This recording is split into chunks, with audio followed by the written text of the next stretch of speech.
Evening all. If you're just about to go and make your tea, hang on a second because we've got Joe Wickes here, the body coach himself, and he's going to give us some tips about healthier ways to eat. Now, Joe, we've heard a lot about your work and what you've been doing, the tips that you've been giving people and the message you've given out. But I wonder, in your past, have you ever been a bit out of shape? Have you ever been sort of, what you would describe as unhealthy? I've always been I was always really skinny when I was growing up, so I could eat loads of food and never really gain body fat. So when I turned 16 and I could get a gym membership, I kind of got into fitness then and started trying to build up a little bit of muscle. But no, I've never been kind of overweight as such, but my main passion is getting people back in the kitchen, cooking and eating healthy, lean meals in 15 minutes. So let's talk about the book now, Lean in 15. We've got a copy of it over here actually, and the idea is that you can make these meals in 15 minutes, which of course works very well because, these days, who has the time for making an hour-long, roast or something? Exactly, yeah, that's what it all started on Instagram, so with the 15-second videos, showing how to cook a 15-minute meal. I called it Lean in 15. 2 years later, I've got 700,000 followers on Instagram, and the book's smashing it. I mean, it's sold ridiculous amount of copies in 3 weeks. Is there anything in this book that people are going to be surprised about? Because, the old wisdom is have a little bit less crisps, a little bit more vegetables, and do a bit of exercise, and you'll be healthy. Is there anything in here where people will be like, I didn't know you could be healthy eating that?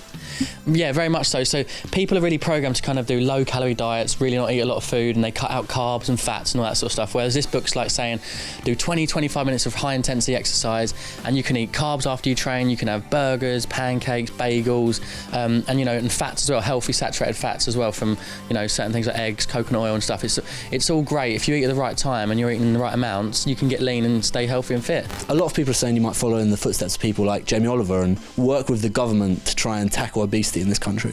Is that something you're interested in? Yeah, for sure. I've just spent the day at a school in Leeds and we did a little hit session with the year 11s, and then we did a cooking class. So I cooked one of the recipes for my book, actually, a Thai green curry.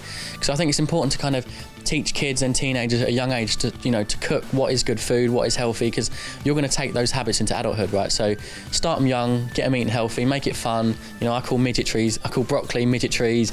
I have a laugh. I've just made something quite boring, just fun, so that even guys that don't cook are actually saying, I can do Lean in 15 and getting involved with it.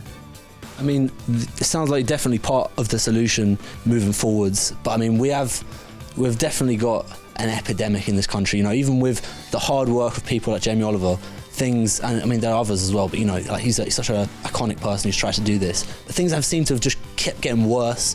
Do you feel like it is something that there can be a solution to this problem, something that we can fight back against?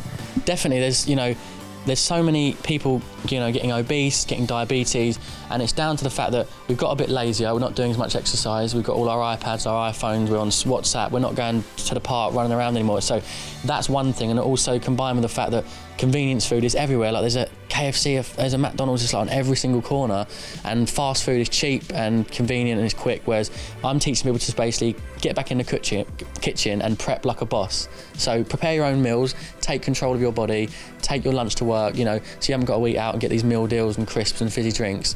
It's small lifestyle changes, and it's not got to be difficult. You can just make a little stir fry for dinner the night before, make a little bit extra for tomorrow, heat it up in the microwave, things like that, just simple things. But a lot of people are going to be a bit disappointed to hear this, because obviously, specifically in January, it's the time of people maybe putting a lot of weight over Christmas, and they just want to get rid. And does your solution a bit more of a long-term fix rather than can you burn fat quickly? For sure. Well, first of all, the Lean in 15 book isn't a diet book. It's it's a lifestyle. It's this is a simple way of eating. If you follow these principles, and you do need to exercise. You need to, get your body strong and burning fat. You're not just going to have to sit on a sofa all day and expect to have a strong, lean body. So it takes a bit of nutrition, a bit of cooking, a bit of effort in the kitchen, but also combined with exercise. And I'm all about long term. I want people to do this, follow this book, and for months and months. And I really believe that people are going to use this, and actually it's going to change a lot of people's lives.